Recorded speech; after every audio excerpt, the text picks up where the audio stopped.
Today, we're going to take a look at another horrible case with you. March 14th, 2003. The Hobbit Pub, Southampton, England. On that evening, everyone at this pub was chilling out. Among them was a girl named Hannah Foster and her friend. Both of them were having a great time there, and when they felt it was getting late, both friends left the pub by 10:50 p.m. Since it was quite late at night, Hannah Foster's friend caught a bus from a road named Portswood and headed home. On the other hand, Hannah started walking home because her house was just 800 meters away, roughly 0.5 miles. 3 people lived in Hannah's house: her father, Trevor Foster, her mother, Hilary Foster, and her younger sister, Sarah. The Fosters were early sleepers and early risers, so they usually went to bed early. They assumed that their daughter would come home, eat, and then go to bed on her own. However, when Hannah's mother woke up at 5 o'clock in the morning, she couldn't find Hannah anywhere in the house. Normally, it wouldn't take Hannah more than half an hour to come home, but now several hours had passed. Therefore, Hannah's mother Hilary called her daughter, but Hannah wasn't answering any calls. After this, gradually, Hannah's father and younger sister also came to know about her absence. Following this, Hannah's father, Trevor Foster, called the girl with whom Hannah went to the Hobbit Pub the previous night, but she told the same story that I've already told you. After this, Hannah's family also tried to find her themselves. But by now, it was already 10:30 in the morning, so Hannah's father started to worry a lot about his daughter.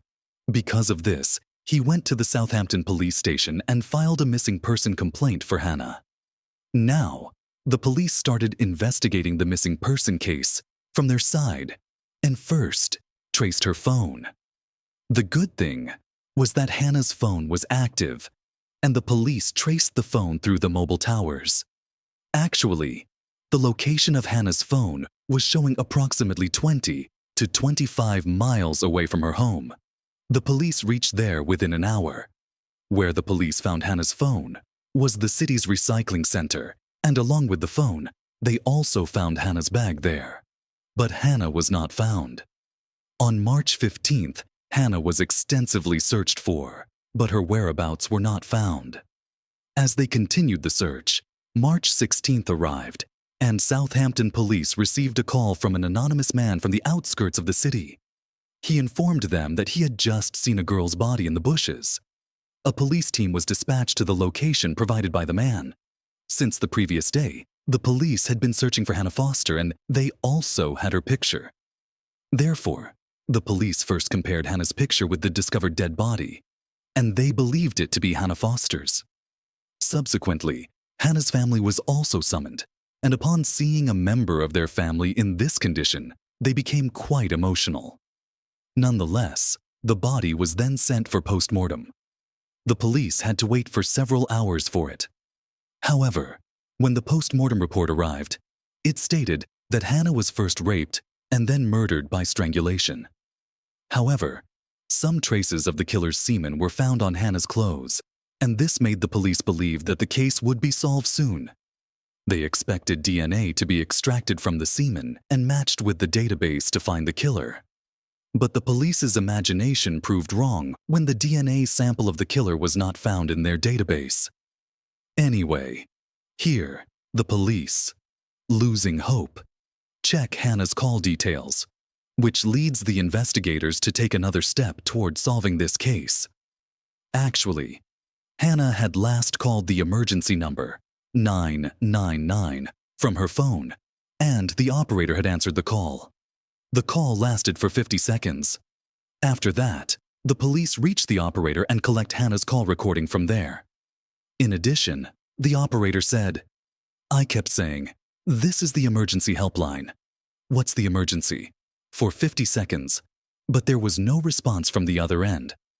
When investigators enhanced the recording of Hannah's call, they realized that she is sitting in a moving vehicle. Additionally, there is another faint voice with a South Asian accent. The man asks Hannah questions while she sits quietly, appearing scared and intimidated. After obtaining the call recording, The investigating team accelerates progress in Hannah Foster's murder case. Now, the police also check all the CCTV cameras in the area where Hannah's friend last bid her farewell and caught a bus. After scrutinizing several CCTV footages from that road, the police eventually narrowed down to 7 suspect vehicles. On the other hand, Hannah's parents are eager to see their daughter's killer brought to justice swiftly. They now also discuss these 7 vehicles in public. In the meantime, on March 26, Hannah's parents talked to people through a local crime TV show called Crime Watch about those cars. As a result, it emerged that one of the 7 suspect vehicles shown on TV was a van belonging to their company, Hazelwood Foods. The supervisor, James Dennis, called in and said that the driver of this van does not have his own vehicle, so he also uses this van to commute from his home. Furthermore, that night, the driver had gone to deliver on this road. The time and location of the van were exactly where Hannah had started to walk home alone. After that, the police get a good lead for the first time in this case. The man driving the van was named Maninder Pal Singh Kai. Upon speaking to the company supervisor, it was found that on the morning of March 15th, Maninder Pal came to work. But there were some marks on his face, whereas there were no marks on his face the previous day, that is, on the 14th. Additionally, on March 15th, Maninder only worked half a day and then took half a day off, citing back pain as the reason. However, it was later discovered by the police that Maninder hadn't returned to work since that day. Now, hearing the whole story, investigating officers, along with forensic experts, arrived at Hazelwood Foods. Subsequently, the van driven by Maninder was thoroughly examined by forensic experts, and some traces of semen and blood were found in his vehicle as well. With all this evidence, such as Maninder Pal's disappearance and the findings of semen and blood in his van, fingers were pointing directly at him for Hannah's murder. However, apart from this, the police once again scrutinized Maninder Pal's van through CCTV cameras. It becomes clear from the CCTV footage that Maninder Pal had taken his van to the recycling center on the night of March 14th. And where Hannah's body was found, his van had also passed through that road. Maninder Pal had now become the prime suspect for the police. Therefore, the police now embark on the search for Maninder Pal. And first, they go to his home address obtained from the sandwich company where he used to work. There, Maninder Pal's wife and 2 children used to live. His wife was a citizen of the UK. However, upon reaching there, the police learned something that completely changed the course of the case. In fact, Maninder's wife revealed that he had actually left for India on March 18th because Maninder's mother was very ill. After learning this, it became imperative for the Southampton police to apprehend Maninder Pal in the Hannah Foster murder case, but it was equally challenging. Amidst all this, when a blood sample was taken from one of Maninder Pal's sons and the DNA was extracted from it, it matched the DNA found on Hannah's clothes and inside Maninder Pal's van. Now, because a son inherits about half of his father's genes, the DNA of both the father and son is approximately 99.99% identical. It had already been confirmed that Maninder Pal was indeed the real culprit. After that, the police from England contacted India through the government. Since Maninder Pal's ancestral home was in the city of Chandigarh in India, assistance was sought from the police there. Subsequently, the Chandigarh police obtained the address of Maninder's house and reached there. Here, the police found out that Maninder Pal had come to meet his mother a few days ago, but after staying there for 3 to 4 days, he left. Since then, he had not contacted his home. The police also learned another piece of information from Maninder Pal's family. When he was in England, he used to wear a turban and keep a beard. But when he came to India, he got a clean shave and also got his hair cut. By this time, Hannah's parents had also found out about their daughter's killer, and they were eagerly waiting for him to be caught. However, the Chandigarh police were not giving this case much priority. At this time, the news of this case had not even appeared in the Indian media, so normal people didn't know much about it. As time passed, there was not much progress in the investigation. A considerable amount of time passed, so Hannah's parents took it upon themselves to catch the killer. Then, about 15 months after their daughter's death, on July 10th, 2004, they came to India. They stayed in India for only 10 days.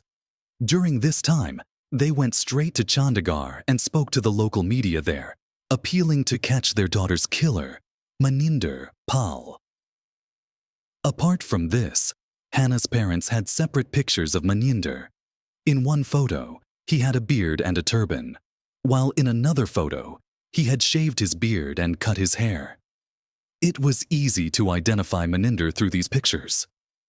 After this, Hannah's parents waited for a few days, but then they decided to go to Delhi because there are national and international media offices. Hillary and I made a promise that we wouldn't rest until Hannah's killer was brought to justice. After this step by Hannah's parents, the news of their daughter's murder spread throughout India. Within 24 hours, Hannah Foster and Maninder Pal became the headline of every newspaper and news channel. Hannah's parents also arranged a free hotline so that anyone who knew about the murderer could call this number. Meanwhile, the Southampton police announced through a news agency called The Sun that they would give 5 million Indian rupees to anyone who provided information about Maninder Pal. By now, this news had spread like wildfire throughout India. Then, on July 15th, 2004, a car driver residing in the city of Darjeeling in the state of West Bengal, India, called a retired police officer he knew. The police officer had already retired. The driver told him there was a man who had been living there for a few months, and his appearance resembled that of Hannah Foster's killer as shown in the news. This man had started appearing there shortly after Hannah's murder. Upon hearing the driver's words, the retired officer immediately set out to see this man. The officer remembered Maninder Pal's face because he had been following the case through the news channels. Afterward, when the driver showed the police officer the man, the officer was quite surprised. He immediately contacted the local police, who caught Maninder Pal in a bus going from Kalimpong town to Nepal. Here, the police discovered that Maninder Pal was planning to flee to Nepal after seeing his news on TV channels and newspapers. Besides this, the police also found out that Maninder Pal had changed his name to Mike Davis in West Bengal. In addition to Maninder, there was also a woman on the bus, and it was later revealed that Maninder had remarried after coming to India. Maninder was arrested and brought to Delhi. During his custody over a few days, Maninder confessed to his crime. He told the whole story of how he murdered Hannah that night. The story went like this. On the night of March 14th, 2003, Maninder was parked on that road, drinking in his van, where Hannah passed by. When he saw Hannah, bad thoughts began to surface in his mind. He forcibly kidnapped Hannah and placed her in the van. Despite her requests to be released, Maninder ignored her pleas. In the meantime, Hannah managed to call the emergency helpline number. But due to Maninder's presence, she couldn't say anything, leading the call operator to assume it was a misdial. Later, Maninder drove Hannah to a deserted area and raped her. After committing the crime, he realized that if he let Hannah go, she would report him to the police. Fearing this, Maninder strangled her to death. He then disposed of Hannah's body, which was found on March 15, the next day. After the murder, Maninder took half a day off from work under the pretense of back pain. He had Hannah's mobile phone and handbag with him, so he dumped them in a recycling bin at the city recycling center. Later, he approached a friend, asking for a loan, claiming he needed money to visit India to see his sick mother. However, the friend didn't have enough money. Maninder returned home and told his British wife that his mother was sick in India and that he needed to go there. His wife, understanding his situation, spoke to her father, who lent Maninder some money on March 17th. The very next day, Maninder flew to India. However, the excuse about his mother being sick was merely a cover story. In reality, Maninder fled to India to escape the England police. Upon arriving, Maninder visited his ancestral home in Chandigarh, met his mother, and then drastically changed his appearance. He then moved to Darjeeling, changed his name, and remarried. He began a new life there. Since no one in India knew about Hannah Foster's murder or about Maninder Pal, he remained at large for 15 months. However, when Hannah's parents traveled to India, the investigation intensified, and Maninder was eventually caught. After his arrest, Maninder was brought to Delhi. On July 28, 2004, he gave an interview to a news channel and confessed his crime on TV. He recounted the incident saying, "I abducted Hannah Foster while she was crossing the road. I was drunk that night. When I saw her, I had bad thoughts, and I kidnapped her."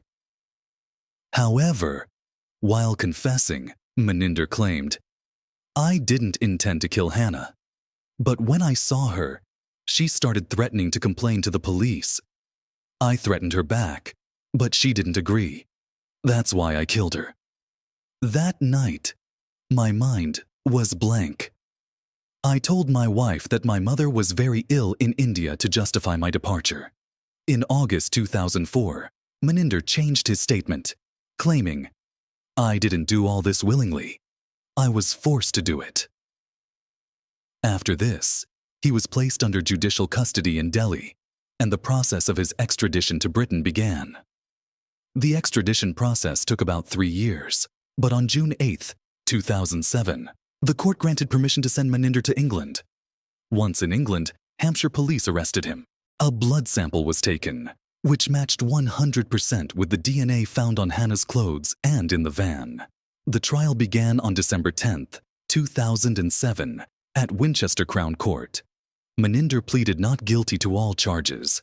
He claimed that on the night of March 14th, some criminals broke the van's window, threw Hannah's body inside, and forced him to commit the crime. He further alleged that James Dennis, his supervisor at Hazelwood Foods, had hired those criminals to frame him due to personal enmity. Maninder said he had borrowed £16,000 from James and believed James suspected him of having an affair with his wife. Despite his claims, police investigations proved all of Maninder's statements were lies. On November 25, 2008, all allegations against him were proven, and he was sentenced to life imprisonment. Maninder will remain in prison without parole for at least 24 years. At the time of his sentencing, he was 41 years old, meaning he will stay in jail until 2030. Out of the 5 million rupees reward offered for Maninder's capture, 367,000 rupees were given to a taxi driver named Jason Leppa, who first informed the police about him. The rest of the reward was divided among 12 other people who played key roles in solving the case. Jason used the reward money to buy land and establish a school for disadvantaged children, naming it the Hannah Memorial Academy in Foster's memory. When Hannah's parents visited Darjeeling in 2006 and learned about this, they were deeply moved. Upon returning to England, they started a registered charity to support Jason's efforts, helping to sustain the school. So, friends, this was the complete story of the Hannah Foster murder case. If you appreciate our efforts, like and share this video. If you haven't subscribed yet, do so now. Thank you.